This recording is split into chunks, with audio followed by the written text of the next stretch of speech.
Welcome, everyone. I believe we now have quorum. Yes. We're going to begin the Oklahoma City Arts Commission's January 24th, 2022 regularly scheduled meeting. Before the commission votes on each item, I will ask staff to provide details of each case. I will ask if the applicant has anything to add, and I will ask if any members of the public wish to speak. If you wish to address the Arts Commission, you will be recognized. You will go to the side podium where Randy is standing right now, one at a time, and state your name and address for the record and begin your comments. Please limit those comments to no more than 3 minutes. We'll now conduct a roll call vote. Mark, can you conduct a roll call for us? Thank you, Madam Chair. Commissioner Bailey. Here. Commissioner Kovash. Here. Commissioner Salyer. Here. Commissioner Booker. Commissioner Chambers.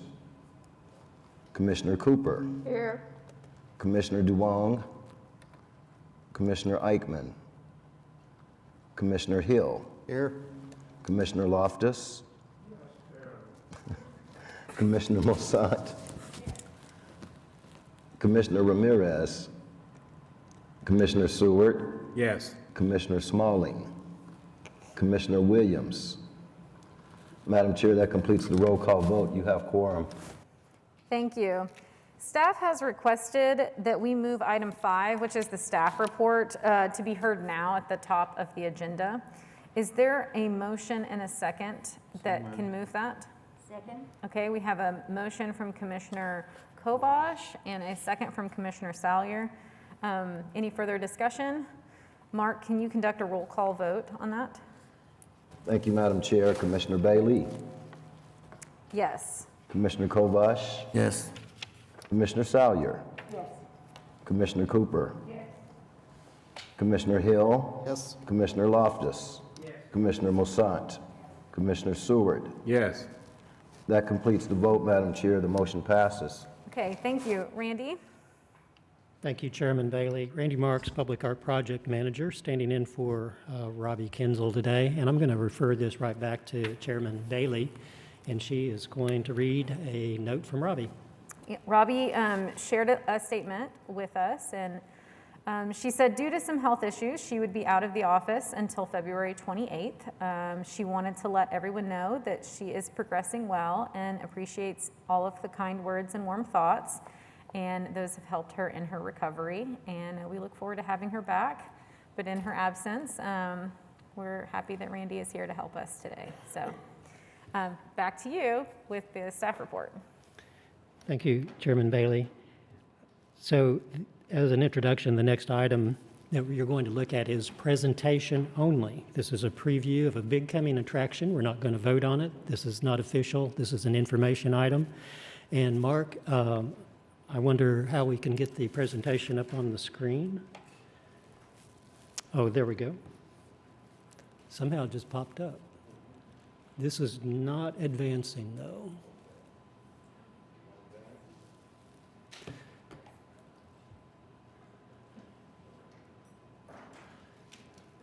Go ahead.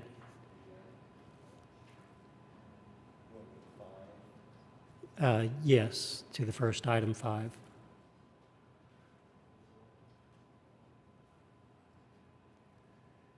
And go ahead and go to the next one.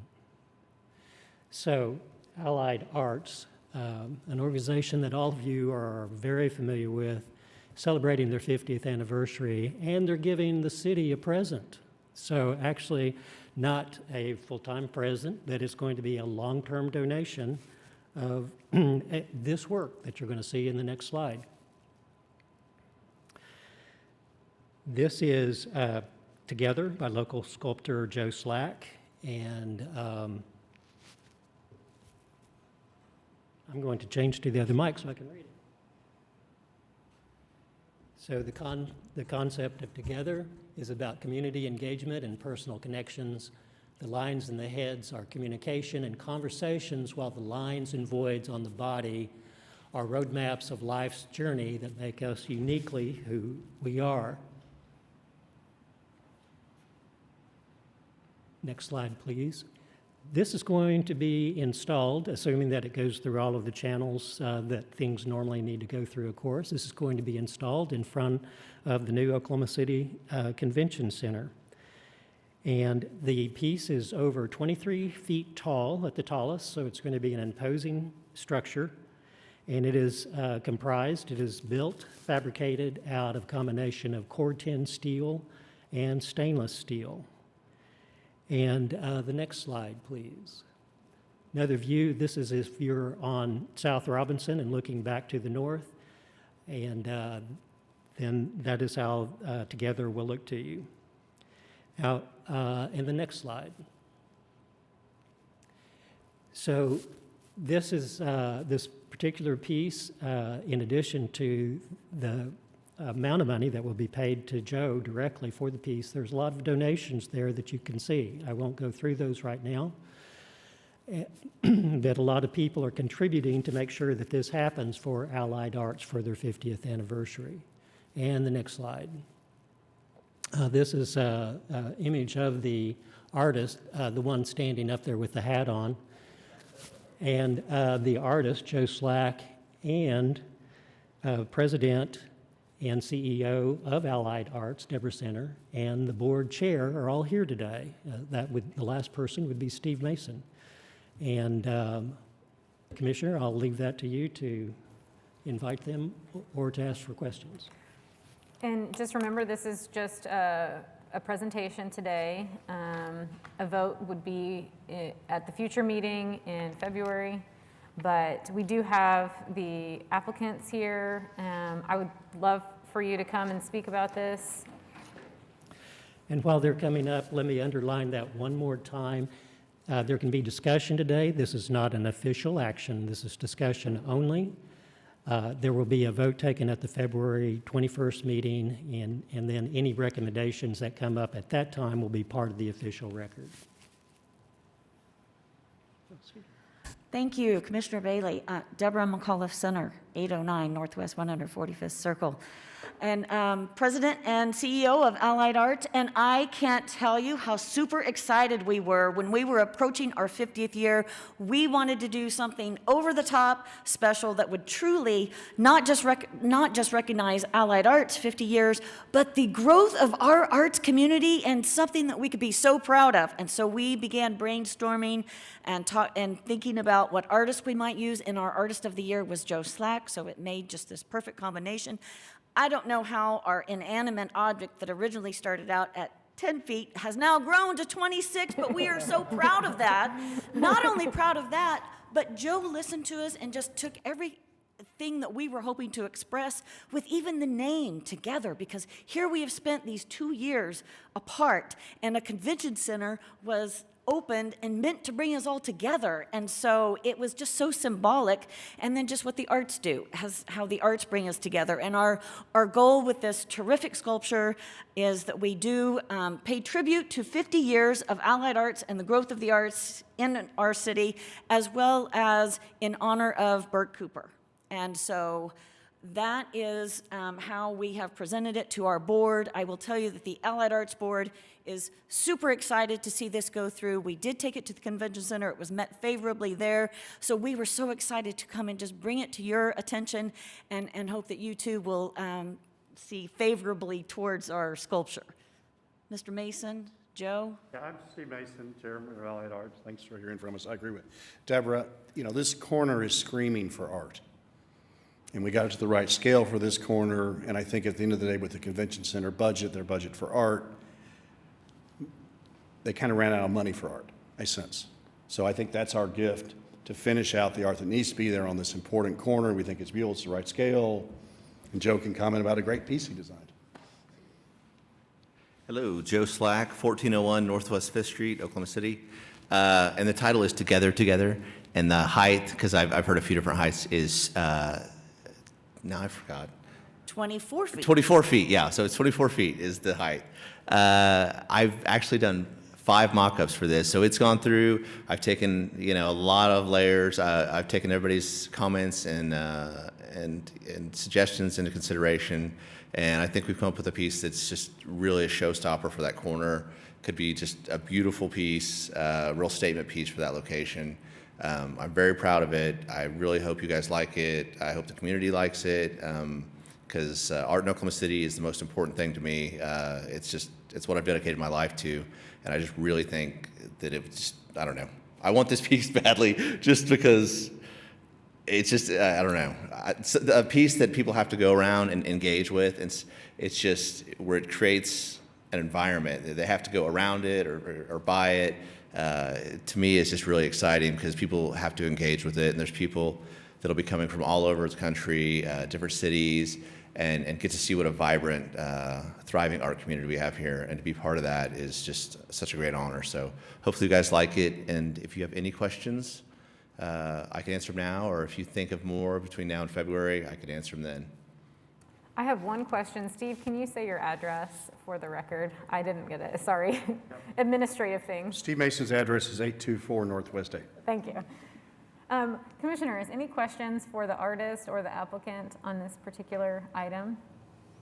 Yes, Commissioner Stewart. I had one question. I hope there'll be some sort of didactics installed that honor both the 50th anniversary of Allied Arts as well as the artist and the contributors. Yes, we are working on that with Robbie Kinzel. Very good. Thank you. Okay. I'm super smiling behind this mask in case you can't tell, just really smiling. Well, Commissioner Salyer. Mic on. I was just going to say the same thing. I think I sure am smiling too behind this mask. It's a wonderful sight for this kind of a piece, and I think it will really add to that corner tremendously. So thank you, Joe, for the creativity and the enthusiasm to help celebrate Allied Arts' 50th anniversary. It seems, think what we've been through, starting that organization with 6 agencies, and today, over 20, and how much money the community raises every year to support these great agencies, how hard they've worked in the last 2 years to survive and thrive. And so it's a wonderful opportunity to recognize us all being together through the arts. It probably goes without saying that I am thrilled about the whole thing. Joe, I think it's just a magnificent piece of art. Thank you. I'm going to be really excited to see it. Do you have a projected time of installation? Because that question probably is more appropriate for when there's an actual formal It's presentation. fabrication's going to take about 10 months. That's So 10 months from all of our approvals. and from once I get all the materials, from there. So that's kind of a rough idea. Thank you. And I don't know if I mentioned that part too, because we did have financial contributions as well as the actual components of the sculpture have been donated by WW Steel. So they are a big partner in this. Excellent. Yeah, congratulations. So again, this is for presentation purposes, and we'll see this again on our next agenda, and as well as the application form, and that can answer maybe any small details about this piece. So we look forward to that too. Thank you for coming to the meeting and talking about this today. Oh, excuse me, I just thought of another question. Yes. Have you, and for Joe, have you given any consideration to the fabrication of some maquettes? Oh, I actually have the maquette in my car. So you're saying as far as building a maquette? No, I mean for maybe multiple maquettes that might be available either for sale or commemoration or something like that? Yeah, there's so many layers to each one. I mean, it's doable, like a small edition, but the lines and texture are so much. I mean, it's doable. But I was so focused on this one, or the 5 maquettes that I made, that I haven't thought that far ahead yet. But it's definitely doable. Okay, thank you. Yeah. And Joe, I'm also in the weeds again, but the finish on it, will it stay raw corten steel with some kind of a, So the corten steel is, yeah, you zero maintenance on that. And then the stainless, it floats off a little bit, so it doesn't actually it'll barely have contact points that'll be spaced out, so it won't drip onto the stainless. So maintenance is going to be so minimal. It'll drip down behind it. There's a drip edge around the base in case anything drips off. So I've taken into consideration like any potential problems. But the patina, it'll just be a nice, for anybody that's not familiar with corten, it just builds up a rust scale that doesn't deteriorate. It's like, it stays and stops at a certain point. And so, I don't know, does that answer your question? that does. Yeah, okay. We did at one point, one of the mock-ups is a very colorful one, and we did look at that. And the upkeep, there were many reasons that that one did not go through the approval stage with the convention center. Well, and the convention center itself, the materials of the convention center and the concrete and the steel and the glass and Yeah. I mean, it just seems like it suits it really well. Yeah, and then as far as the scale, at first it was 16 feet, which was definitely not high enough. And then I went out there and measured and had those renderings done and figured out the exact right height. Because they've got those abstract tree lighting, and you don't want to be that high. We figured out what was the exact right point that just really kind of, jived with the building. Aesthetically correct, I guess. Thank you. Thank you so much. All right, thank you. You. Yeah. Okay, So I'm glad we had that little run through, so we'll get all of those details exactly right for the formal vote next time. And also, I have it on good authority that Joe has a nice surprise for the commission for the next meeting also. So we'll look forward to that. excellent. Commissioner? I am going to move on to item 2 on the agenda, which is approval of the meeting minutes from the December 20th, 2021 regular meeting. I hope everyone has read through the minutes, and if there are no corrections to be brought to our attention, I will entertain a motion and a second. Remember that if you were not present for the meeting, you would need to abstain from voting. So move. Okay. Commissioner Stewart with the motion and Commissioner Kovash with a second. Any further discussion? Hearing none. Mark, can you conduct a roll call vote? Thank you, Madam Chair. Commissioner Bailey? Yes. Commissioner Kovash? Yes. Commissioner Salyer? Commissioner Cooper? Yes. Commissioner Hill? Yes. Commissioner Loftus? Yes. Commissioner Moussant? Commissioner Stewart? Yes. That completes the vote, Madam Chair. The motion passes. Okay, thank you. Item number 3, items for discussion and action. The first item is item 3A, and that's a code update by Assistant Planning Director Lisa Chronister, representing all wards. Hi. Hello. Okay, I will turn the floor over to you for that presentation. What? Oh, yes, if we can hold our questions until the end of the presentation, I think that would be helpful, and then we'll kind of do a big discussion and question and answer session. Thank you.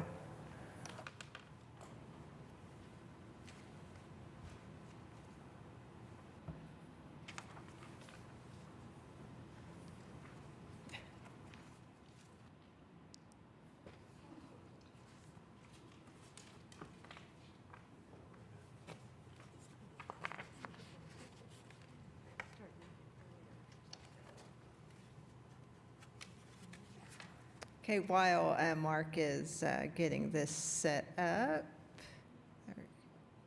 yeah, I can forward it. Okay. Yeah, I can forward it. Okay. So Lisa Chronister, Assistant Planning Director.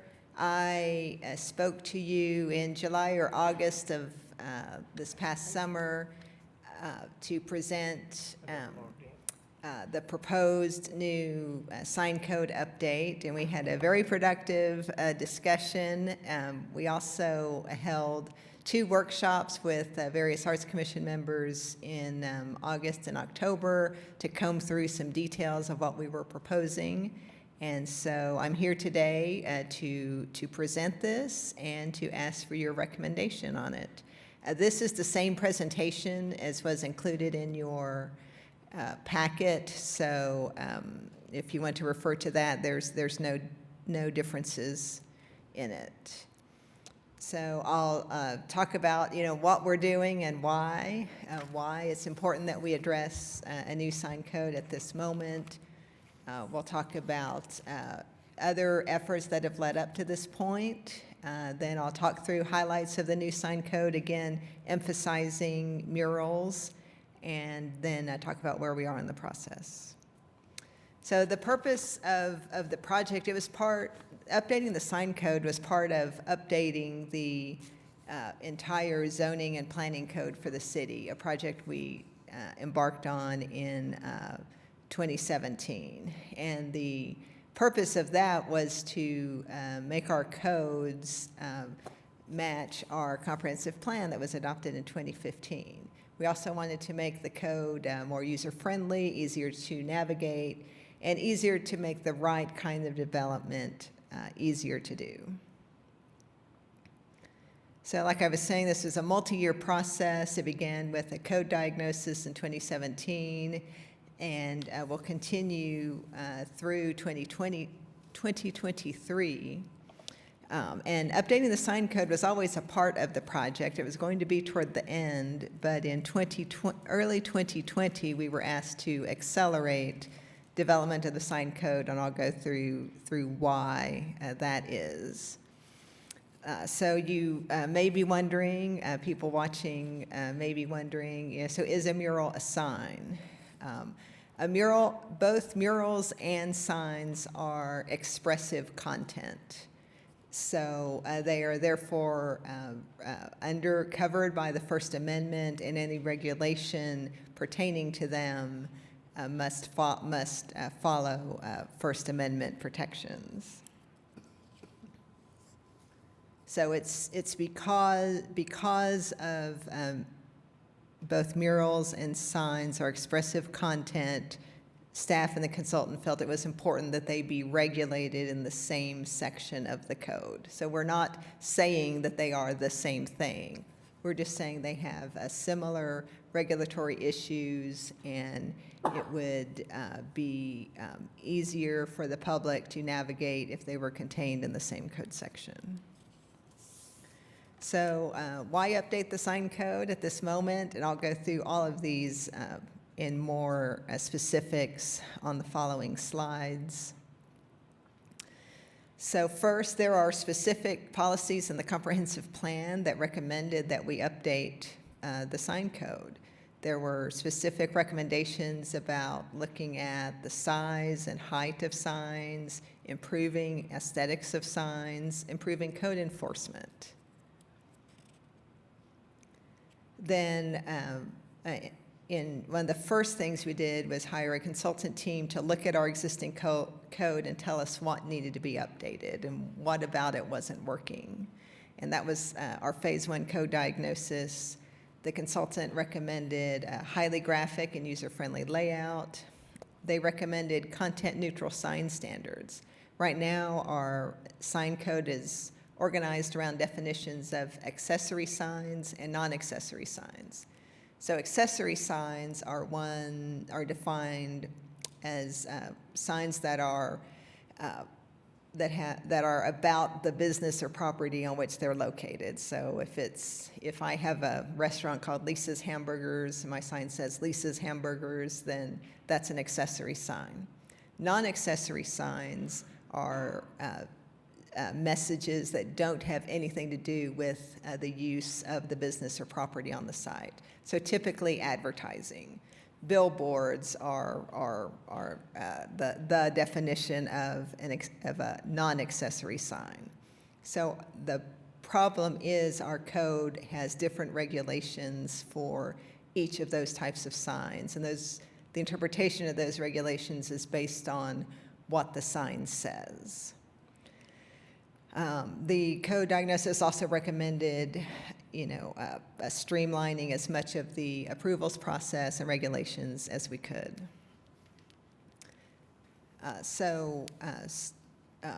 Starting the, let me see if I can get this full screened.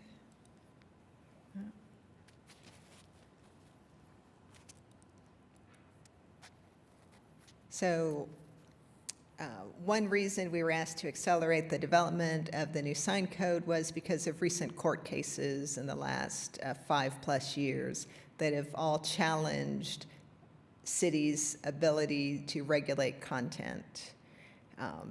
So the city itself was involved in one of those district court cases where the court found that our sign code impermissibly regulates content. And moreover, the city's response to the court was, hey, we're updating our sign code. We have a consultant. We have a team. We're going to get it to content neutral so that it doesn't violate any of these previous court rulings. So to develop the new sign code, especially the murals portion, we had great information from previous efforts that many of you are familiar with, such as the updated murals policy from January 2020. We had recommendations from the Murals Task Force. Many of you participated in that.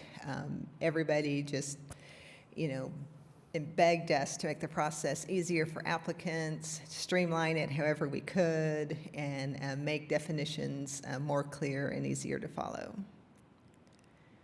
For the code update project, we also had a stakeholder advisory team that was appointed by the mayor, and that group has helped us review drafts of the code and make technical decisions along the way.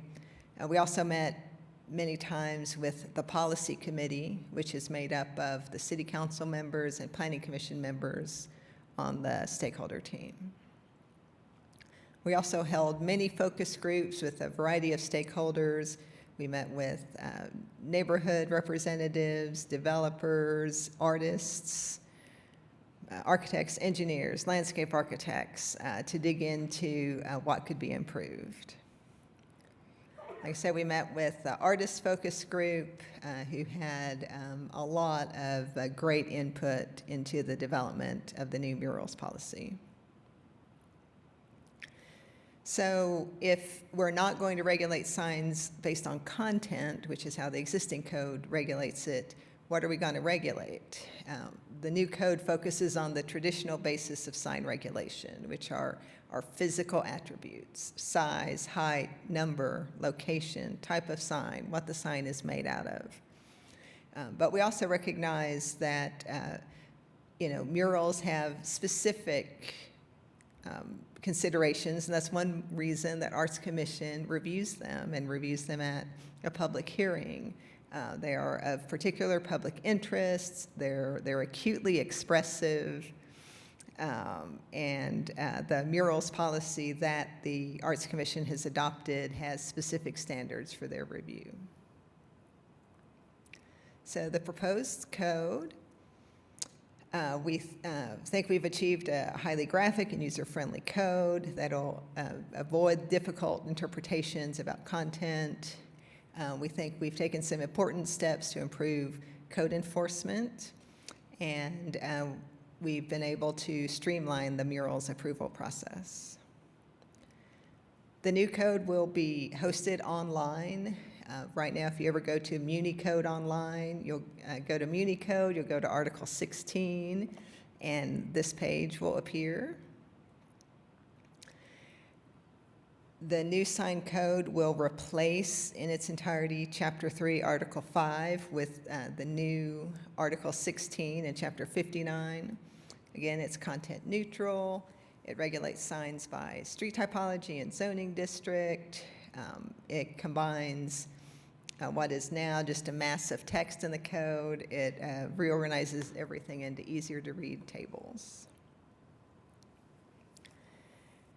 So some more specific changes, especially related to types of signs. And this was a direct response to our meeting last summer, where, yes, if we're saying, yes, murals need to be regulated in the same section as signs, that's not to suggest that they are just another type of attached sign, which is how they were organized this summer, if you remember that draft. So it was suggested to pull murals out to their own sign category. That way it's clear that they are their own thing. We did not touch much of the design district specific language that's in the design district ordinances and that language will supersede where it conflicts with the new code.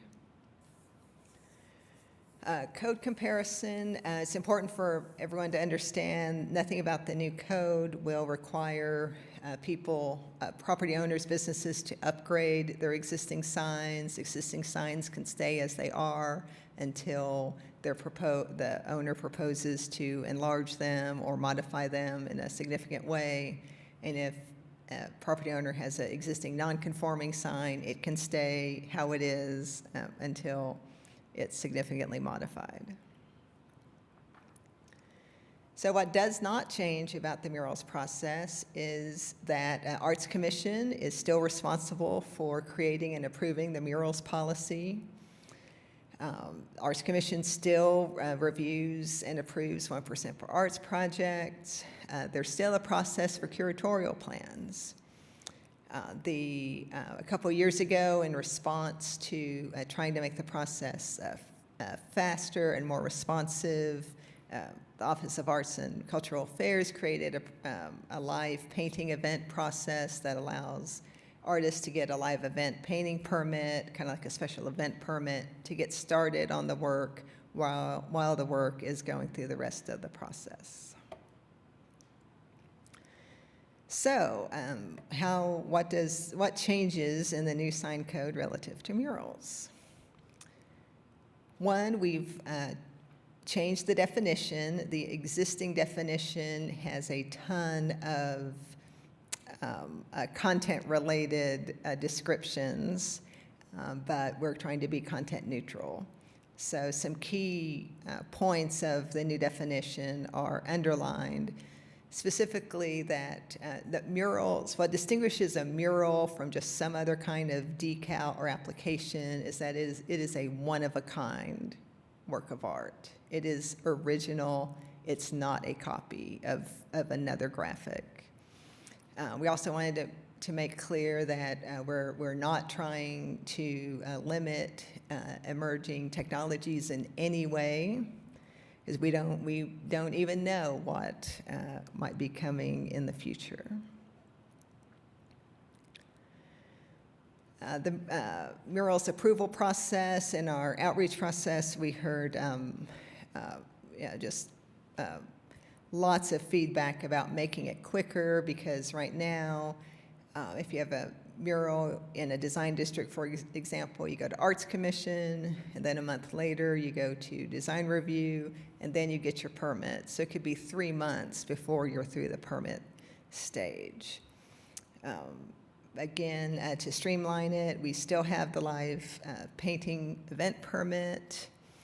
The new code specifically provides for arts staff to approve mural applications if they meet the regulations and guidelines, and it also specifically permits design review staff to review and approve murals.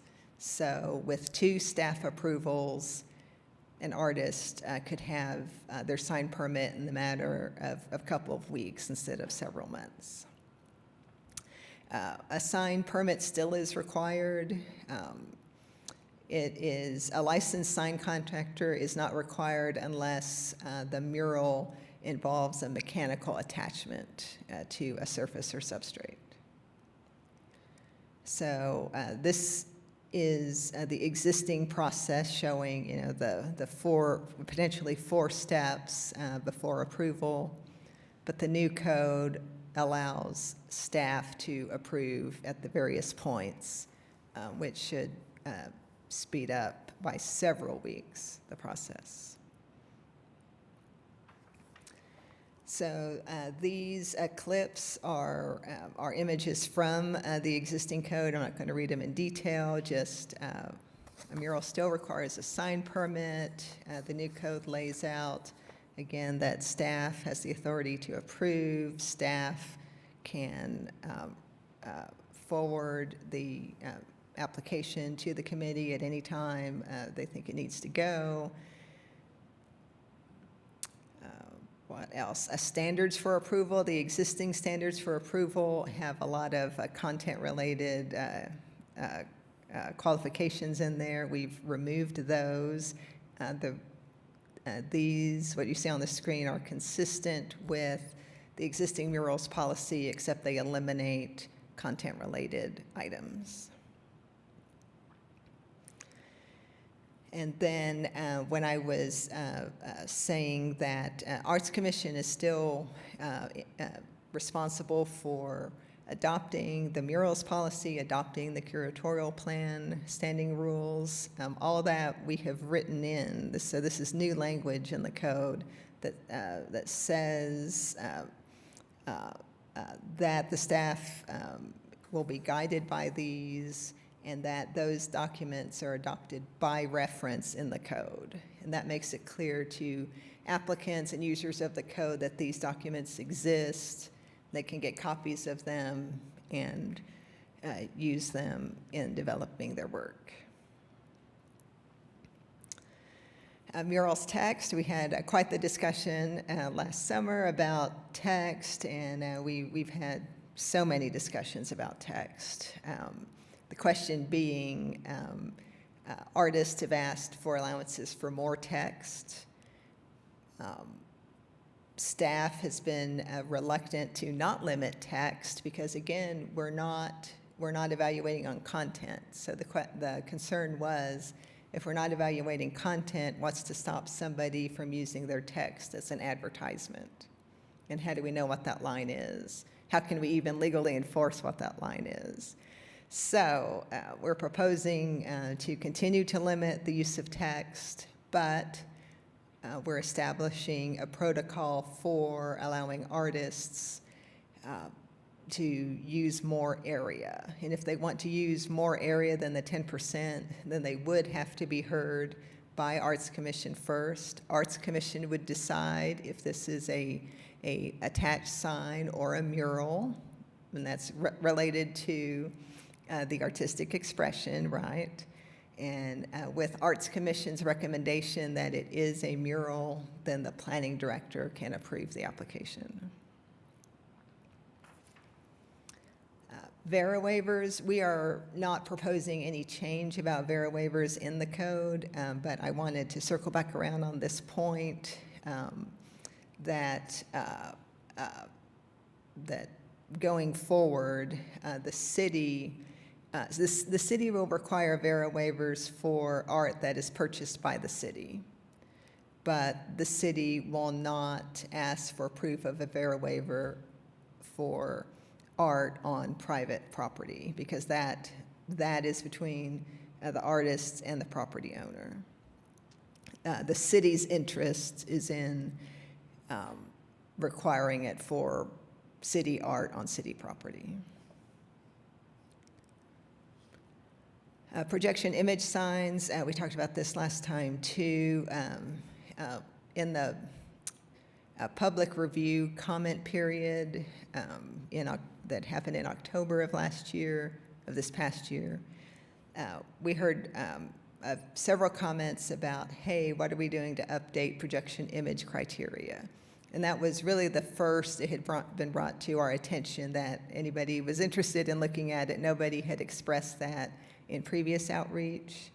So there's a lot to untangle there, a lot more to study. So we're proposing that it be, that what is in the proposed new sign code now is the same language as in the existing code now, and that after this process, we need to form some focus groups, some study groups to really work through, where is the technology now?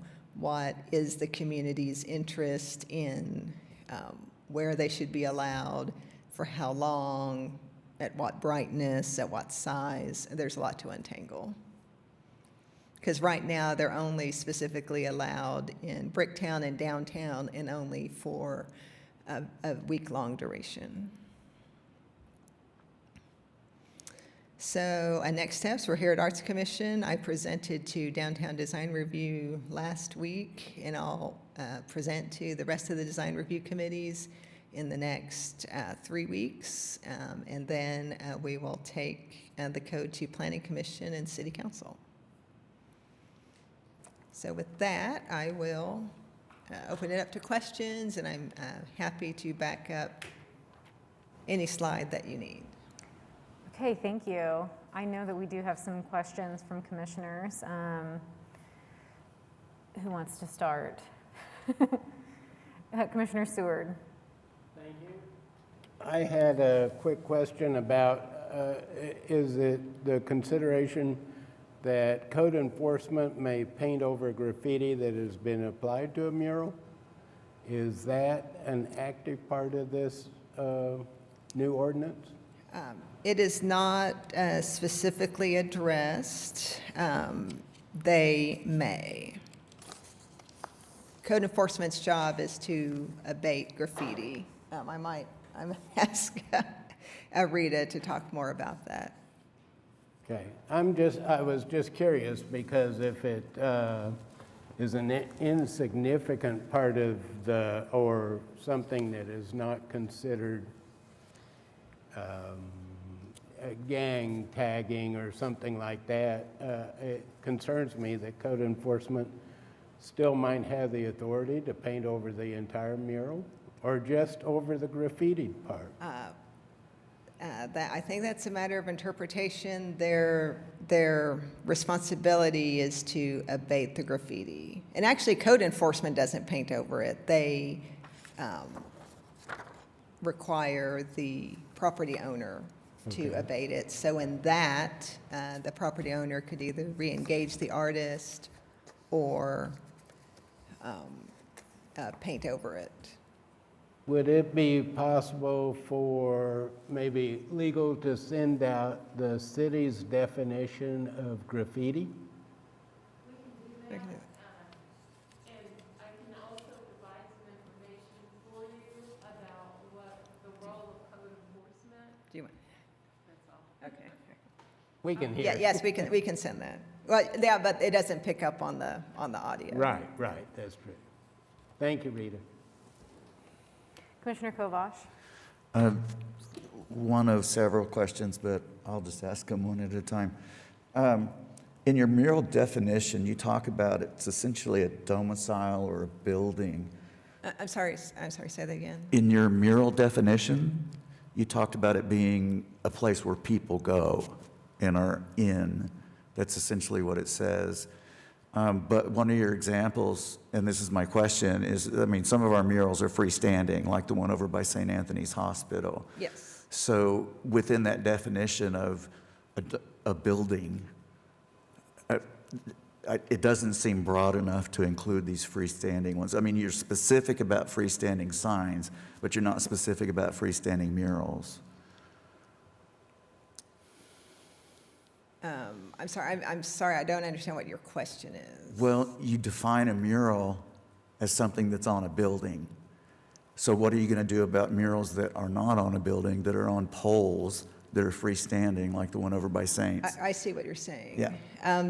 A building, for the purposes of this definition only, means any structure built for the support, shelter, or enclosure of persons.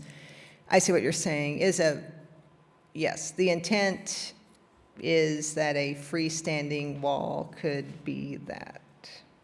So I just think it needs to be broadened a little bit to include those, because the Oklahoma Contemporary does freestanding murals. There's one over, like I said, by Saints, and I know there's several more, especially in the special event category. So it's just a tweak, I think, that needs to happen. Okay. Okay. Questions, comments from commissioners?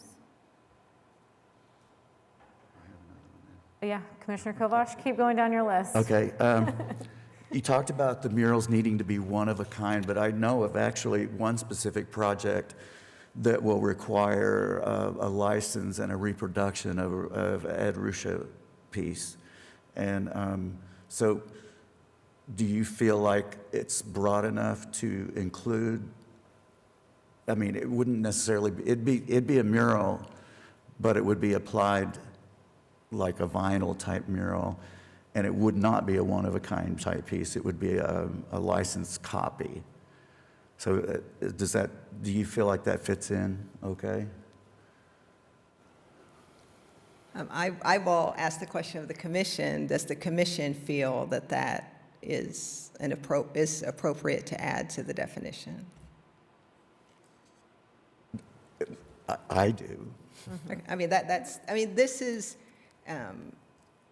But when you say one of a kind, that limits some possibilities, especially with Oklahoma artists that we're trying to honor, or, you know, those kinds of things. Like there is talk at City Hall about putting some sort of Ed Ruscha piece up on somewhere.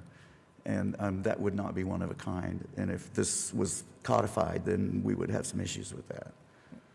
okay. Well, it does say one of a kind and/or works of art, including but not limited to, and it goes on, the graphic art techniques that are applied. So Do you What feel, you're as talking- a lawyer, do you feel that that's broad enough to include that? it says or. Yeah. It says and/or. Okay. So I'd say that the or means that it can be one of these, you're still considering that a work of art, and it is a graphic art technique rather than an actual painting. To me, that would cover that, but I'm not an artist, so. Does the artist at the Horseshoe want to make any comment on that? That's you. I think that you're the only one here today. Sorry, Commissioner Kovash. I'm sorry. I'm sorry. Man, you stepped in it. I really did. I'm sorry. Yeah, it's semantics, right, and just a word crafting. I don't know that one of a kind is even necessary to have in there. I don't think it is either. You could probably just scratch one of a kind and just say visual depictions and/or works of art, including blah blah blah. Any comments or questions to that feedback from Commissioner Hill? I would agree with that. I think we can just scratch the one of a kind, although, you know, when you get to a unique place, it makes it one of a kind, or, you know, it just probably adds a layer of complexity that's not necessary. Commissioner Kovash, do you have another? Yes. I know. You discuss setback requirements and height limitations and those sort of things. Is the burden of proof on the applicant for that? Because it's not like the Arts Commission is going to be able to go out and check to see if it's set back from the road, those kinds of things. Are we going to change the application process so that they show that those things are within the ordinance? Yes, we will. I believe most of these things are already in the application. If it's not in the mural application, it's in the sign permit application. And if it is not, yes, we need to go back through all of our applications and make them match the new ordinance. And I think this might be the final one. We've got some money riding on the timing of this, so I may drag it out a little bit. You mentioned protocol for bringing exceptions to the Arts Commission. Did you say those have been, you're working on them, or what? No, the new code, well, specifically regarding larger text area, the new code specifically states that if applicants want more than the allowed text area, that they go to Arts Commission for recommendation, and then the planning director is authorized to approve. So that's the planning director's ability to authorize that is, that's what makes the exception an exception, yes? I mean, you don't have to write out some formal document, there's an exception. The planning director will just say, Oh, no, It's cool. we haven't gotten that far. Yes, we probably need some sort of form letter. okay, Yes. okay, that's all. I think that's it, thank you. Any? Okay. Since this word thing is a thing with me. So like the two examples on this picture up there, I mean, they're 100% words, right? So the process would be then, The artist wants to do that, they come to us and we say, yeah, that looks good, and then we recommend to the planning director, but recommend tells me the planning director could say, I don't care what they think, but. Well, I know what you're saying. It's not, I mean, that. it's more that the planning director does approve, not should approve, but does approve. On an arts commission recommendation? Yes, I mean, that's Okay. the intent. I'll have to look up exactly what it says. Okay, that's cool. Thanks, Lisa, appreciate all the work you're doing on It's this. not intended as may or may not approve. It's intended as, it says may. The intent is that they will. Yeah. Okay, good enough. Questions from commissioners? I have a couple questions that I'd like to ask. On the projected image art, would you be open to, I just know how long these kinds of processes take, and would you be open to opening up the areas in which that would be allowed to be more equivalent? It does seem really focused on downtown, and we have so many districts that I can see wanting to do this, that, Britain, Western Avenue, Capitol Hill, Yeah, Northeast Side, Plaza, none of those would be allowed under this situation. And I think I would be open to hearing restrictions on time, and definitely, maybe not touching the residential boundary items, so that there is respect for people sleeping. But I would really encourage right now to go ahead and expand that citywide instead of limiting it to those two districts. And then continuing a study on that, because I think it is an emerging type of public art. It's really appreciated, and so I don't want to discourage that across the city. I know that. Can you go to the Vera slide? While we're doing that, may I just ask Yeah. about projection art? Does that include lighting? Projection images? As in significant LED lighting on buildings and things? Would that fall under these regulations? No. I mean, just physical building lighting is not regulated under this section.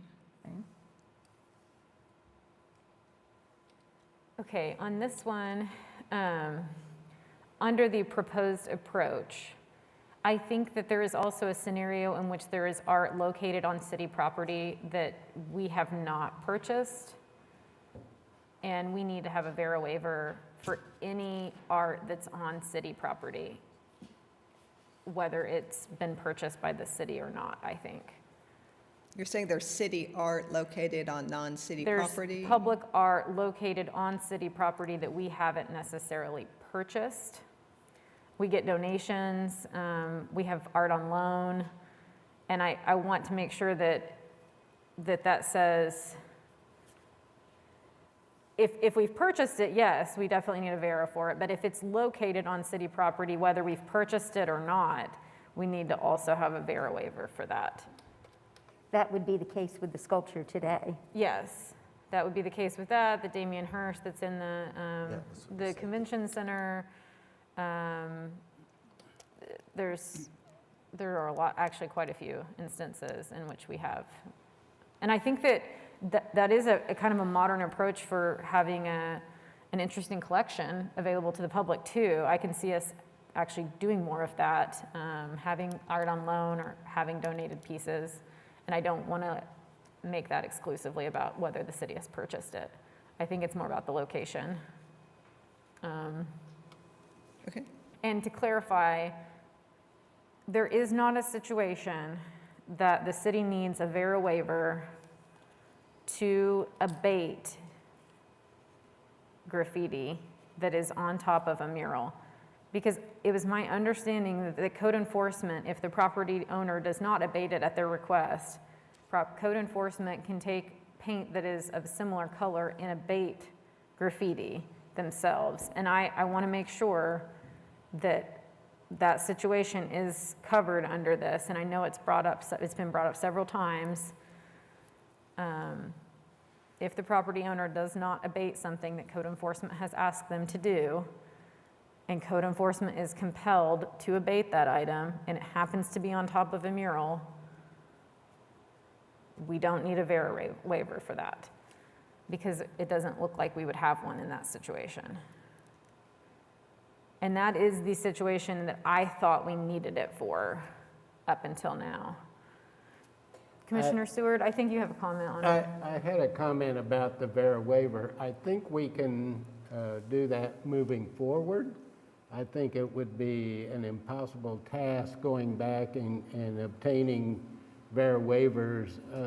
A lot of pieces, not a lot, several of the pieces in the city collection, the artists are deceased,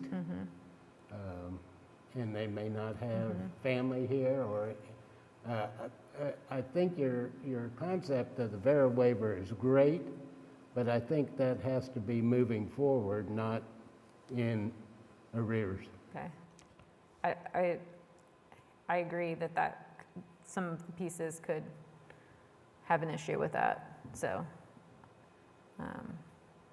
yes. Thank you. I hope you can address that somehow. Okay, well, and to clarify, the new sign code does not talk about VERA waivers. So this is related to internal art staff process and Okay. review. So, so maybe we can talk about that at a future, those questions, or can Rita? Yes, we can have a workshop with legal. Okay, Municipal Counselor's Office is the best source to talk through all of the details of that. okay.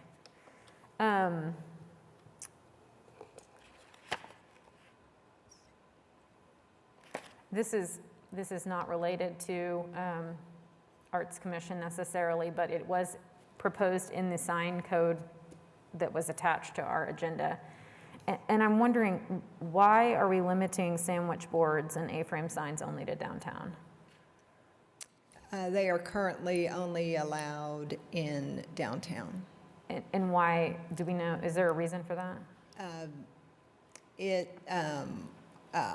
To be honest, I don't really know. That's how the code is now. Nobody suggested that it be changed, so we just carried over that provision. Actually, other people have asked, well, why shouldn't it be allowed other places? They're more effective in urbanized areas. Yeah, I would hope Capitol Hill, Britain, and Northeast Side. Yeah, and there's- Plaza, Bricktown. There's lots of other places besides downtown that I think sandwich boards and A-frame signs are effective for those businesses. And in a way, it's kind of just saying, well, you know, they're only allowed downtown, and that's really the only area people walk, and, you know, the rest of the signs need to be focused on vehicular traffic, and I don't necessarily agree with that sentiment. I believe that there's a lot of character element that's attached to A-frame and sandwich board signs, and I would encourage that to be allowed throughout the entire city. If a retailer on North May Avenue wants to have a sandwich board in front of their space that has sale on it, I think they should be allowed to do that, just like any other retailer downtown. And another item that's not Arts Commission related, and I'm sorry, but this is a public forum. I want to talk about the sign code since it was attached to our agenda.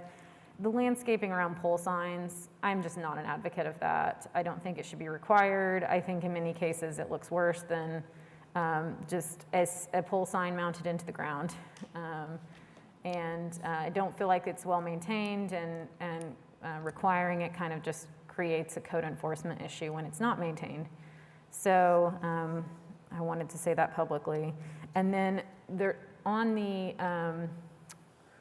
chart that talks about the different types of businesses and within the zoning districts, whether or not signs are permitted, conditional, or special purpose, or special permit, I can't remember what SP stands for.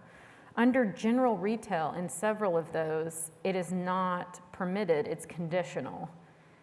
And I just don't, I can't think of a situation in which a retailer would, I would think that we would want that to be permitted instead of conditional under general retail use. I'm sorry, what chart are you referring to? It was in the, I apologize, it was in the table, like 7,200 or something like that, like all of these tables. It's in the regulation. In the regulations portion. And under general retail, there's several situations in which it's conditional and not permitted, signs are. And it seems like general retail would be a use that they would probably be permitted instead of conditional. Again, I just wanted to mention that, and happy to follow up later on that. Do you have it in front of you? I'll pull it out and I can Okay. show it to you. I don't want to take too much time related to those items in our meeting. Thank you for your patience, Commission. Okay, any further discussion? Yes, Commissioner Kovash.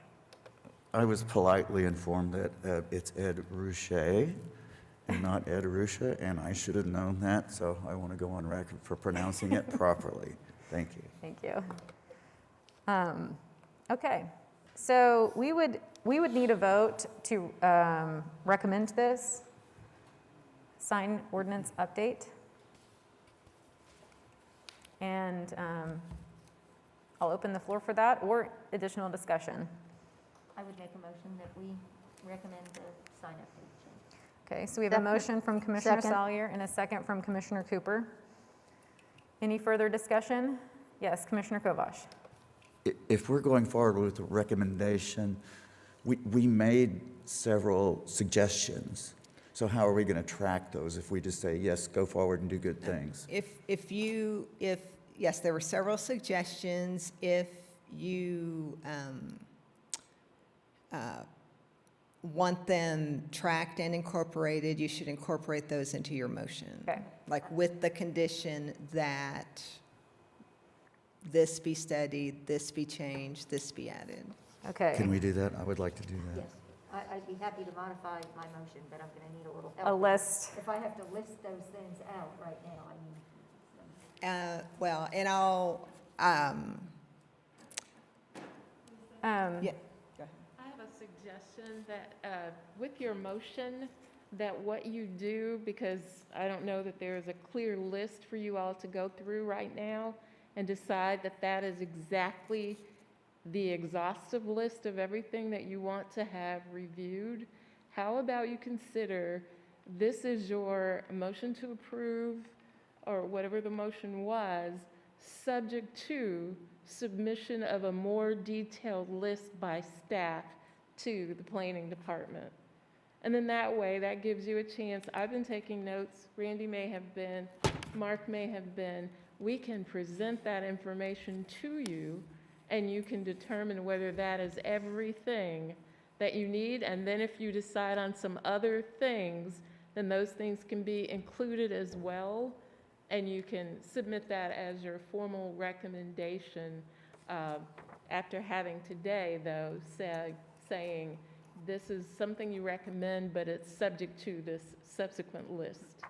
What is your deadline, Lisa? Well, I was going to say, well, my schedule is to be at Planning Commission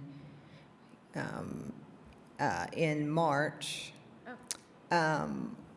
Are you suggesting that, I mean, if we need to continue it to your next meeting so we can compile the list, that's fine. I'm happy to tell you what I heard is the list. I don't know that what I heard, some things were offered as just comments.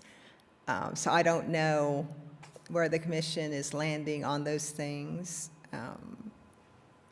So I like the idea of the February continuance. That gives you a chance to review in your own time exactly what staff is suggesting that was heard, that you said. between us and between the recording of all of this, we should be able to put together a substantial list of the items that you considered, and then you could vote on those, you could add to those, but knowing that the February meeting would be the exhaustive time for comment. So that's something you could consider. So if we continued it, could we do a succinct presentation just about those items? I don't want us to have a fully exhaustive sign ordinance presentation again. Would that be allowed to Sure, just talk about those sure, items? yes. Okay. But I would, if we're going to do it that way, I would like, I don't want to come to February and be told that I missed some things.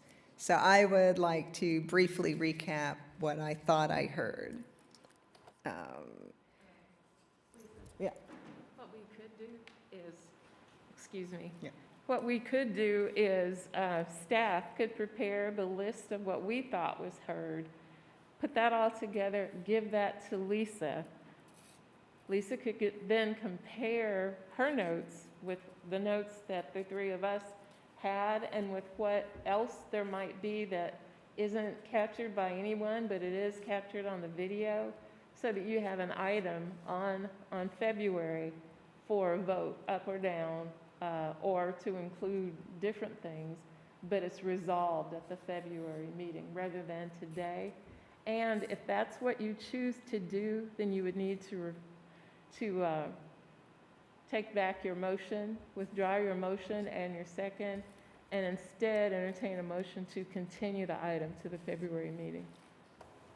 Okay. Okay, so Rita, just to recap, you're suggesting that they withdraw their motion, they continue the item, we, staff, compile a list, send that list to the commission to review before the meeting. Yes. The individual commissioners can offer whether that captured it or not, so that when you receive the February meeting packet, you have the ordinance and a memo that lists what your specific recommendations Yes, are. and That's it. And then Okay. if there's anything that is not on the list, then you would have a set time to get that information to staff so that it could be presented as one document for your consideration at the February meeting, so that we wouldn't continue to add like 20 more things. I mean, you can always come Right, up with well, some other thing.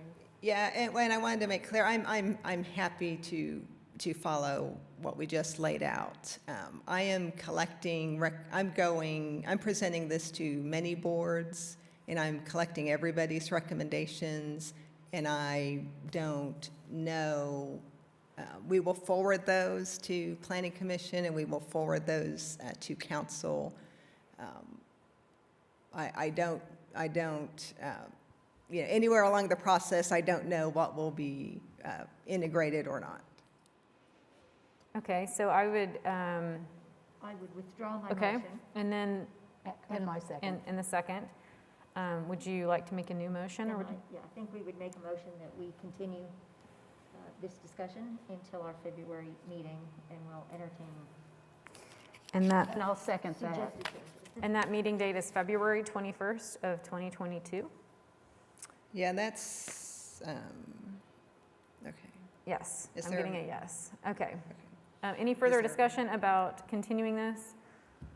I would just like to make the comment, I remember from our previous meeting and discussion last summer about the code, that I think you've done even though it might not have covered every comment from every commissioner, I think you've done a really great job of incorporating the changes that we discussed at that time. Thank you. I would agree on that. I know we have a lot of small items, but in general, I think it is moving forward. Okay, and I'll just personally ask that when we send the list of corrections or recommendations, that you really look at it, because I don't want to come to February and continue it to March. Yes. Mark, can you perform a roll call vote? Hearing no further discussion? Thank you, Madam Chair. Commissioner Bailey, Yes. Commissioner Kovash, Yes. Commissioner Salyer, Commissioner Cooper, Yes. Commissioner Hill. Yes. Commissioner Loftus. Yes. Commissioner Moussant. Commissioner Seward. Yes. That completes the vote, Madam Chair. The motion passes. Thank you. Item 3B, Sound of Regrowth by Shane Welch, 1% for Fire Station 38 at 14500 Southwest 59th Street in Ward 3, and Randy is here to present that item. Thank you, Madam Chairman. Mark, let's try to do this from here. If I'll try to control it if you can bring up the PowerPoint.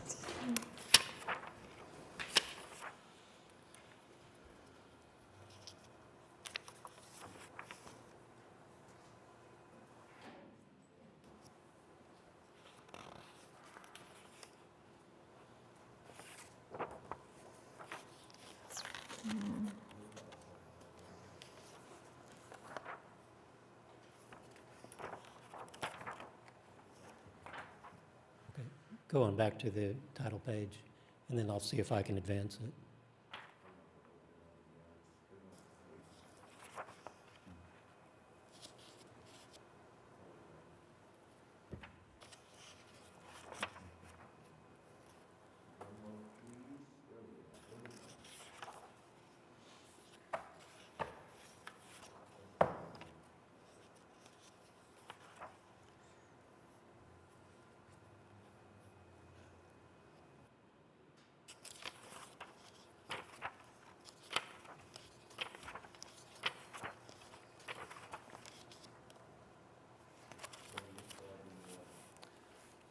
Let's see if I can, looks like I can control it here a little bit, just a little bit.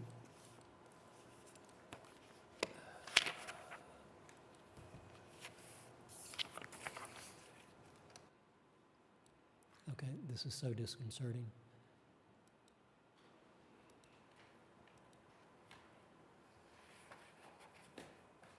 Okay, it looks like I'm able to advance well enough, so we can do that. So you can stay at the other desk, and we can expedite this process.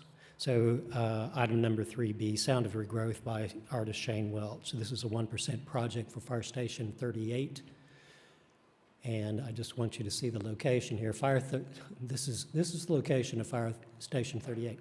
This is the town or city of Mustang. This is way, way out there at 14500 Southwest 59th Street. Be that as it may, this is actually a photograph of Fire Station 29. Fire Station 38 is the fourth architectural iteration of the same architectural design, and the fourth and the final one. The next fire stations will be based upon a new design. The circle that you see in blue is the location of the sculptural fence that will be this particular art piece. This is a $17,000 project, again, a 1% for art project. Mr. Welch was the first one of all of these projects, like I said, this is the fourth, to address the inside of the patio, not merely the outside. So the patio, the fence encloses a patio area that the fire station personnel, the firefighters and others can access for their break time.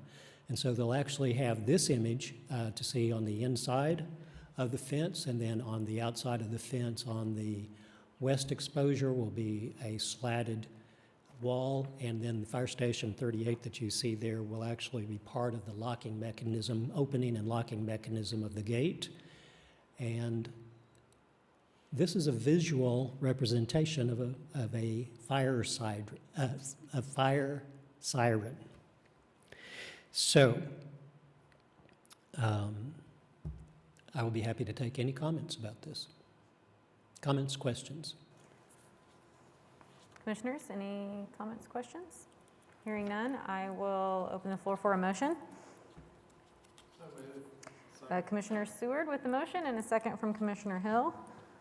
Any further discussion? Hearing none, Mark, can you do a roll call vote for us?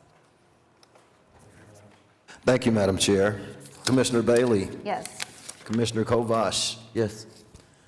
Commissioner Salyer, Commissioner Cooper, Yes. Commissioner Hill, Commissioner Loftus, Yes. Commissioner Mossant, Commissioner Stewart. Yes. Madam Chair, that completes the vote. The motion passes. Thank you. Item 3C, Strong Neighborhood Initiative, Untitled Butterfly Sculptures by Tracy and Rick Vuley for Capitol View Community Space in McNabb Park at Northeast 29th Street at Laird and Northeast 33rd Street at Spring Lake Drive in Ward 7.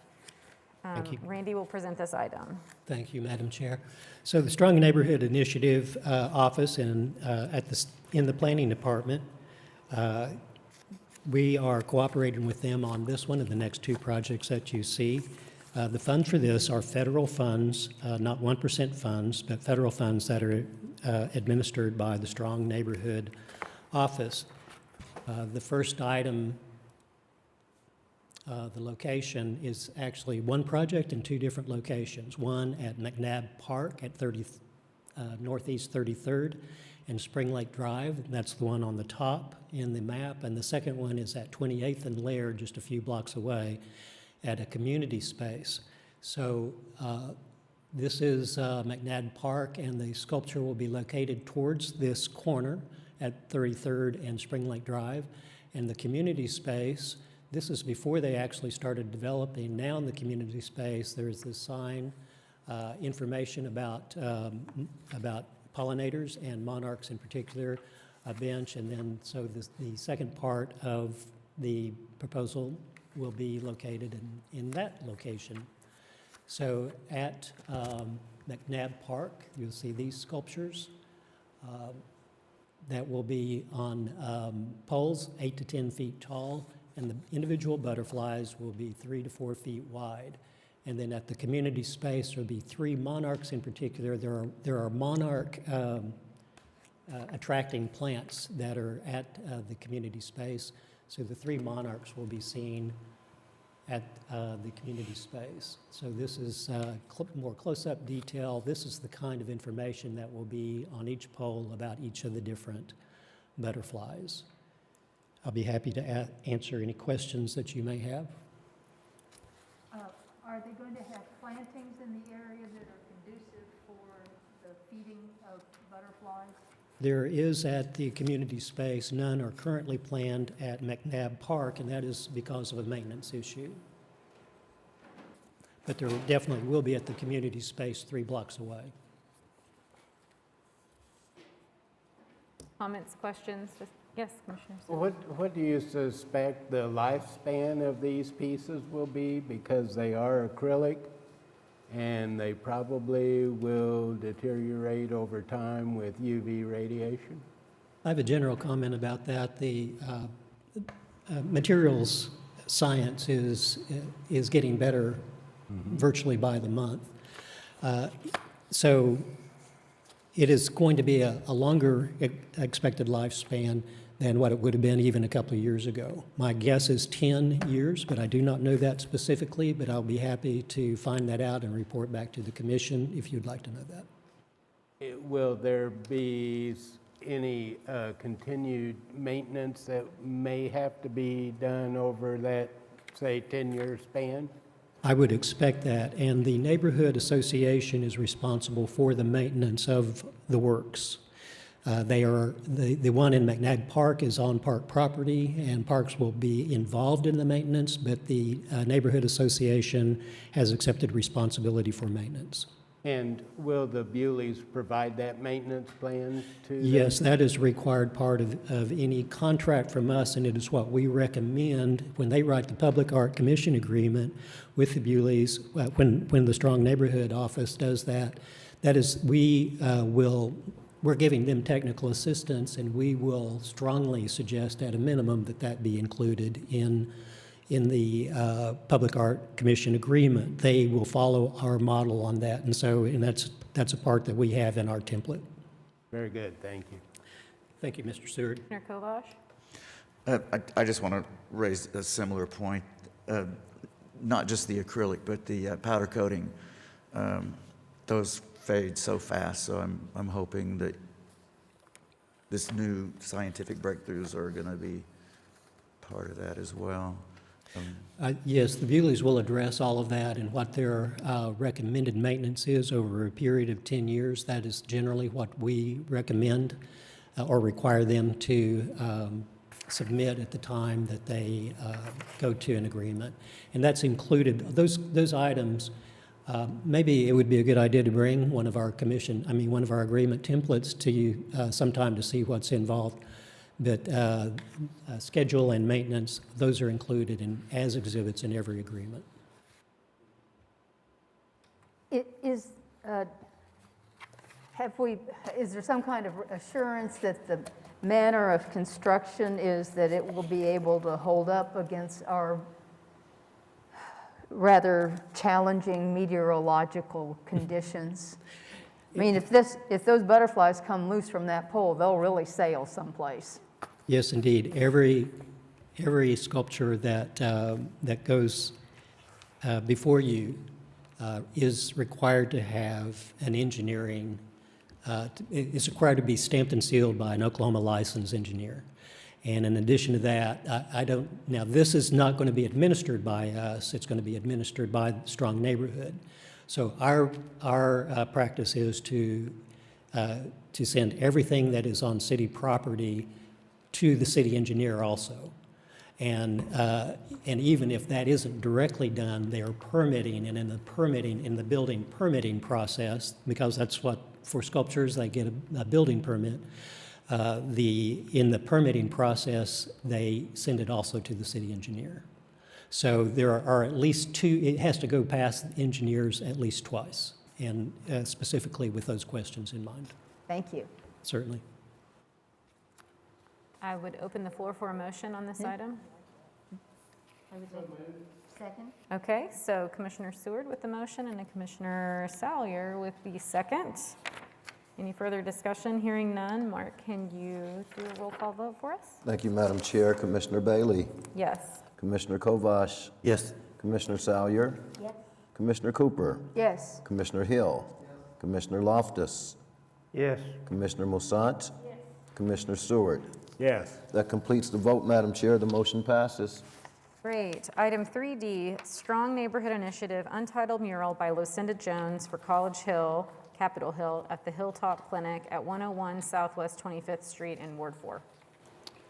Thank you, Madam Chair. I'll just make a comment about Lucinda Jones first before I get started. Lucinda is a young artist. This is really her first major commission. She was up against some heavyweights in the competition. She listened very, very closely to what the neighborhood had to say, and she was selected because of the comprehensiveness of her design.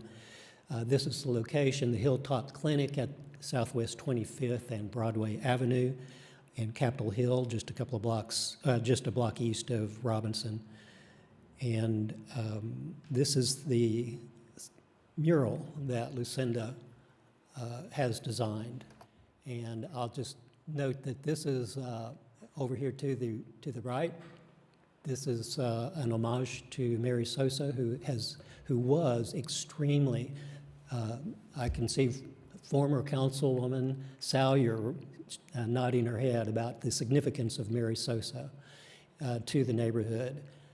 Definitely somebody who caused the neighborhood to grow, as is depicted there. I think it's fairly straightforward, the other images that you see.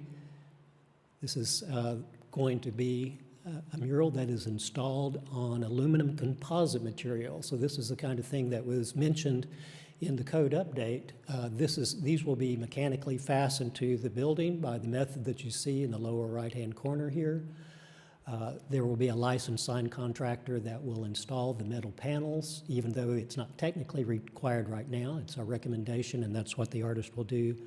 The images will be painted, not vinyl applied, but will be painted onto the ACM material. And again, this is a $15,000 project funded through the Strong Neighborhood Initiative. And any questions, I'll be happy to take them.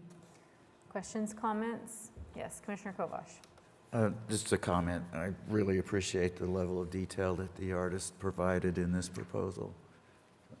All this, that will be communicated to her. Hearing no further discussion, I would entertain a motion. So moved. Motion from Commissioner Kovash and a second from Commissioner Salyer. Oh, Mossant, sorry. It was that, I knew it was that direction. Any further discussion? Hearing none. Mark, can you perform a roll call vote? Thank you, Madam Chair. Commissioner Bailey. Yes. Commissioner Kovash. Yes. Commissioner Salyer. Commissioner Cooper. Yes. Commissioner Hill. Yes? Commissioner Loftus. Yes. Commissioner Mossant. Commissioner Stewart. Yes. That completes the vote, Madam Chair. The motion passes. Thank you. Item 3E, Strong Neighborhood Initiative Zephyr Sculpture by Tracy and Rick Vuley for Metro Park in the median of Linwood Boulevard at North Klein in Ward 6. So the Buleys had a very, very, very good week, and I might note that they were also finalists for the Fire Station 38 project. I think maybe they were a little relieved that that one didn't come their way as well. But on Metro Park, so Metro Park is a neighborhood immediately south of Class and 10 Penn. It actually skips across Linwood and goes over to the area immediately south where Joe Slack happens to live and have his studio. Let's see, this is the area. This image of the median, you can see that it's very narrow. This isn't the exact location. It was determined later on that it was going to be 1 block east of this, so very close to the Schwab Meat Company, if you're familiar with that building, but right there on the median on Linwood Boulevard. And this is the work that is going to be installed there, inspired by automotive detail. So way back in the day, this area was noted for automobile manufacturing, believe it or not, and the Buleys took that as their source of inspiration. And this is only a $10,000 project, and I have absolutely no idea what the actual value of this piece will be, but it will be in excess of $10,000. But they felt very, very strongly about this. And of course, their studio is not too far away, but they basically went over the top on their design and were rewarded for it.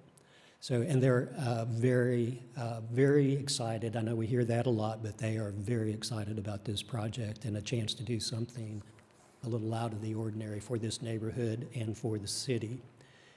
I'll be happy to answer any questions that you may have. Questions? Commissioner Kovash? Oh. Commissioner Stewart? What is the height of this piece? Let me see if I have that in my notes here. I'm sorry, I don't know that right off the top of my head. I believe it's around 6 feet, but... thank you. Thank you so much. It is 12 feet long, 4 feet tall, and 10 inches deep. And the materials are steel and aluminum. There'll be a rust finish on the steel, powder coating on some of these steel elements, and then the aluminum will be a brushed aluminum. Since this is on a median with vehicular traffic going both directions, is there anything that could potentially stop? We've had pieces damaged in the past from vehicles, and I was just curious what may be considered in this project that would possibly abate potential damage. Or Joe Slack's piece, for instance, was damaged by a vehicle. The sculpture in the traffic circle west of St. Anthony was damaged. And so I was just curious, is it potentially, I guess, whoever damages or destroys it will have insurance, or the city will have insurance to replace it? It will be insured under the city's policy. The Neighborhood Association, the Metro Park Neighborhood Association, is responsible for maintenance. The advice that the artist received from Stewart Chai in traffic was that in the design, if it was recommended that if it was hit by a vehicle, that the sculpture give way with the idea that it's better to destroy the sculpture than it is a human life. Destroy people. So they're given those instructions. It is certainly possible that it can be destroyed beyond repair. If it can be replaced under the insurance policy, the art insurance policy that the city has, then the artist would be commissioned to replace it. Did I answer You did. the points of your question? Okay. I know Commissioner Kovash had a question. And this is a similar question, and it's going to be essentially at ground level, yes? It won't be on an elevated pole? It's what you're seeing there. It's just going to stand up just those few inches to raise the sculpture above the level where maintenance staff would come in and weed eat around it. Gotcha, thank you. Any concern that people might want to personally engage with the sculpture, like climb on it or act like they're riding it? I can't imagine what you're referring to, Commissioner Cooper. We know from personal experience that humans will do whatever they can do, somebody will do. And there is a lot of walking traffic in that area. The artists are apprised of that. They're intending to construct it extremely strongly to stand up to things like that. Nothing can be done to keep people from climbing on it. The best that can be done is to build it as structurally sound as possible and then a little bit more to stand up to that kind of abuse. I was really more concerned about the sharp edges on the, I don't know what the orientation is, on one end where it fans out. I know that the artists intend for that not to be as sharp as it appears to be, so that any sharp edges and corners will be rounded. Yeah. I was So just that thinking they that couldn't pierce. at 10 inches wide, that looks like something that would be fun to get and sit on. And that the sharp points could, you can anticipate people will get up on it, so I wouldn't want it to be unduly dangerous. I know that the artists are concerned about that and have addressed that, but I will underline that as a report back to them. Thank you. Terry, I thought you were going to say personally respond with. No. Well, I was going to say ride on it. Any further discussion? Hearing none, I would open the floor for a motion. Move to approve. Okay, Commissioner Loftus with a motion and Commissioner Salyer with a second. Mark, can you do a roll call vote for us? Thank you, Madam Chair. Commissioner Bailey? Yes. Commissioner Kovash? Yes. Commissioner Salyer? Yes. Commissioner Cooper? Yes. Commissioner Hill? Commissioner Loftus? Yes. Commissioner Moussant? Commissioner Stewart? Yes. That completes the vote, Madam Chair. The motion passes. Thank you. Item 3F, James E. Stewart Golf Clubhouse, a proposed change in interior art enhancements at 824 Frederick Douglass Avenue in Ward 7. Randy, to present this item. Thank you. We'll start off with just a brief report. So this is the sculptural gate designed and installed by artist and architect, I might add, Michael Hoffner. The piece is called Movement, and the group of people slide back and forth, opening and closing the area where golf carts can come in or people can enter from the parking lot to the golf course, and then the figure of Mr. Stewart actually pivots depending on whether the gate is open or closed. So in one position, he's exhorting the crowd. When the gate is closed, he's showing them pointing onward. So that is installed and operational now. But for the interior of the building, this is part of this entire package. This is the enhanced art marker about Mr. Stewart, and it also points people to to Wikipedia. Part of the project that Mr. Hoffner took on was he did what was requested, and he had an intern who was connected to the area. The intern did research and actually created the Wikipedia page for Mr. Stewart, one that had not existed. And I'll just remind you that Mr. Stewart was an absolute giant in the civil rights era in Oklahoma City, though his name is not as well known as some of the others, but he was the head of the adult chapter at the same time that Clara Looper was heading up the better-known youth chapter. Other elements that will be involved, and this was just a preliminary illustration. Don't worry, his feet aren't going to look like that.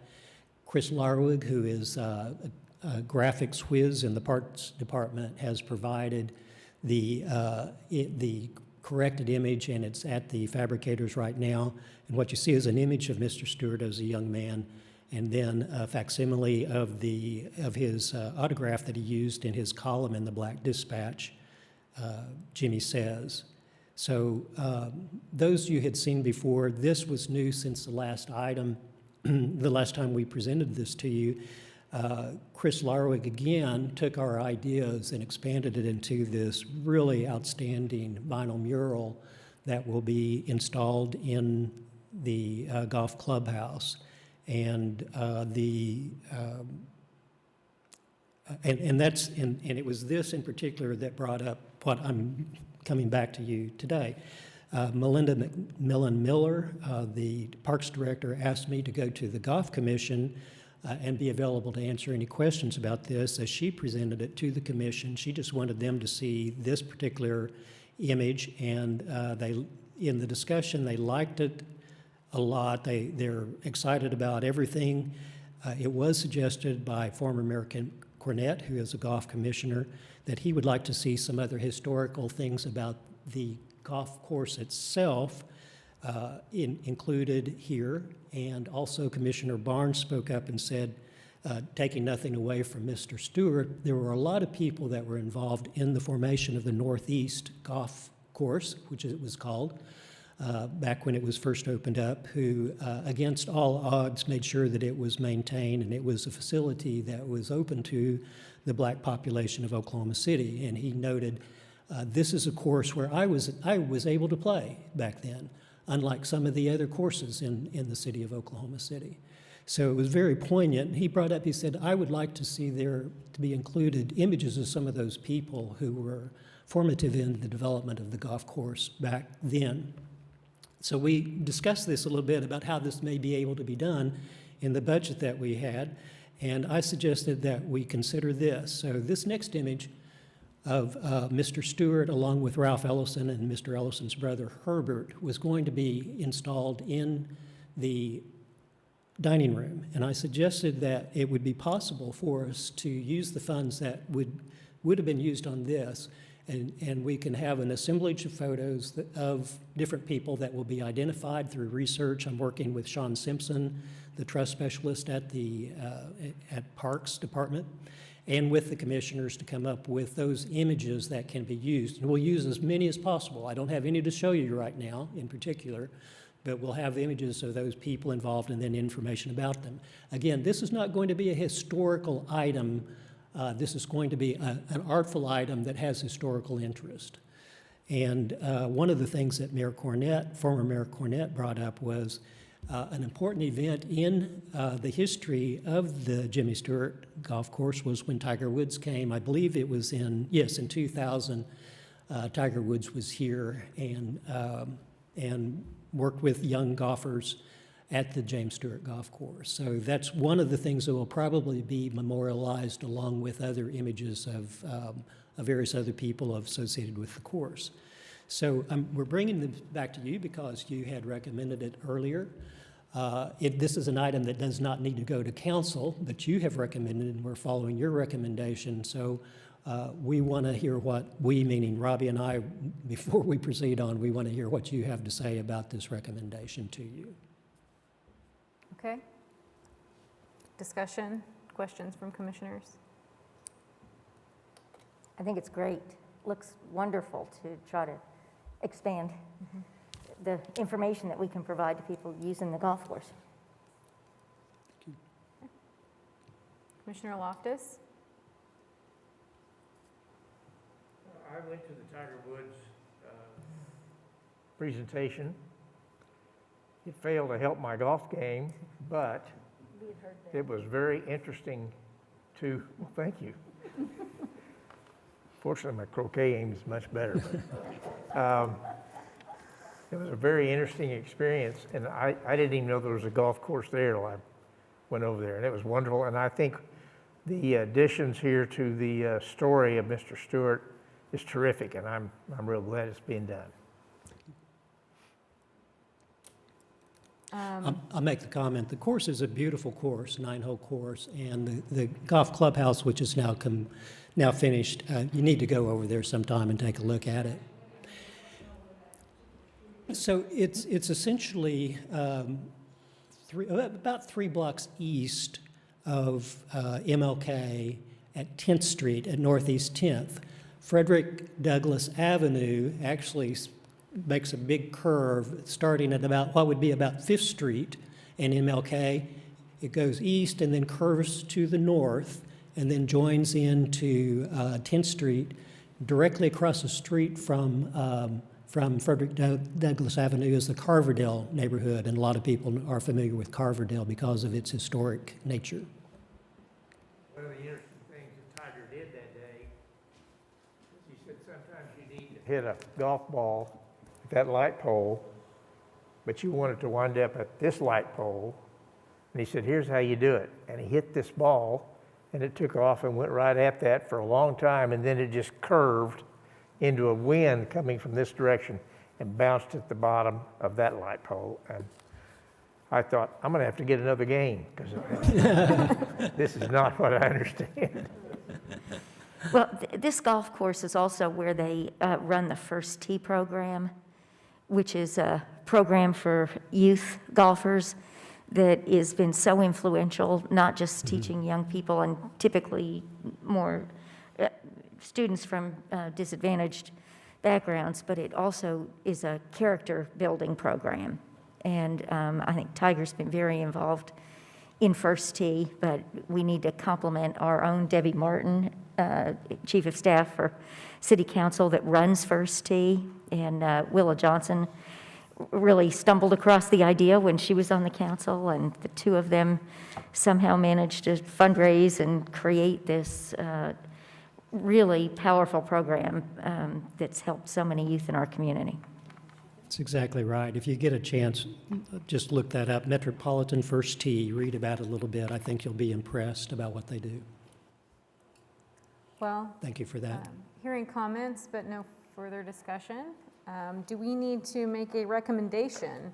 How does this motion need to be phrased?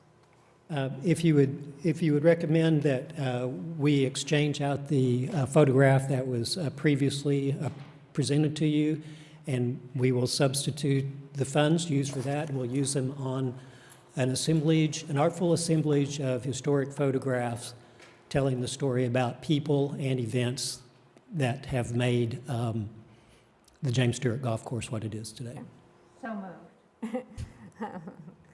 Everything you said. Commissioner Cooper with a motion and Commissioner Stewart with a second, and hopefully the details of that motion have been captured in the audio recording for minutes. Any further discussion? Hearing none, I would open. Mark, can you do a roll call vote for us? Thank you, Madam Chair. Commissioner Bailey, Yes. Commissioner Kovash, Yes. Commissioner Salyer, Yes. Commissioner Cooper, Yes. Commissioner Hill, Yes. Commissioner Loftus, Yes. Commissioner Moussant, Commissioner Seward. Yes. That completes the vote, Madam Chair. The motion passes. Thank you. Item number 4, discussion action on reports from committees. 4A, Commission Advocate. Thank you so much, Madam Chairman. I really just had one quick thing. I wanted to remind everybody that Roger and Hammerstein's Oklahoma is opening tomorrow night at the Civic Center. But I wanted to add on to that this is not Oklahoma as you've seen it before. This is a reimagined and re-envisioned version of the wonderful play. No words have been changed, no lyrics have been changed, but it has been reimagined for the 21st century. Instead of big orchestration, it's more of a country band. The characters are different, and the words that have been used to describe it are provocative and probing and darker. It is a different look at the same story. And so I just wanted people to be aware to expect something different when they come to the Civic Center for the next few days. But it's very exciting. It's here. We had hoped back in 2019 that Oklahoma City would be the opening venue for this traveling performance, and that hasn't happened, but it's going to be an exciting couple of days at the Civic Center. So we encourage everybody to come see the performance. Item 4B is Arts and Culture Building Trust Task Force, and we do not have a report. Next item is item 5, and that was the staff report, but we did previously do that. No further staff report. Items from commission members. Anybody have any items? Yes, Commissioner Kovash. The First Americans Museum is celebrating Valentine's weekend with what they're calling a potato dance. And it involves a couple with potato between their foreheads. And as long as they can keep the potato in there and dance at the same time, then there will be a winner. And there will also be fancy dance demonstrations and a grand prize of $250 at the gift store. So get your favorite dance partner and bring a potato and come on out to the First Americans Museum on the 12th between 1 and 3. Thank you. Have to bring your own potato? Madam Chairman, Yes. I just want to apologize for being so late today. I have no excuse except maybe senility, I don't know. We appreciate your presence nonetheless, Commissioner Loftus. I don't see any members of the public here. I'm yes. sorry, I just had one other I'm sorry, I'm quick- cutting everybody off today. quick comment, and it's something that I mentioned earlier, but I have now been to visit the huge and amazing Damien Hirst painting that's installed in the convention center. And when we saw the photos of how it was going to be installed, we were able to see that it is hanging directly over a television screen. Yeah. And I'm dumbfounded, really, that would be not necessarily the site that was selected, but that the screen was allowed to remain there. I don't know exactly what this commission can do about that, but I would like to ask staff to do some exploring, preferably to have that screen removed or relocated to another venue, and use the space there for whatever kind of art marker and description of the work we're planning to do. So I guess that would be my first. I could give you a should it not be able to be moved solution, but let's work on the assumption that in fact it could be relocated to another site. When I was there, the Hallmark channel was playing below this wonderful piece of art. I'd like to ask Rita what we can do, if that's okay. Can the commission make a recommendation in particular to the? Today, no, but staff can look into it. Okay. So no recommendation today, but we can look into that and we can address it along with any images of this current situation at the February 21st meeting. Thank you. Okay, reminder, we will have a meeting on February 21st, 2022, and that will be here in the council chambers at 4 o'clock, and we are adjourned. Thank you.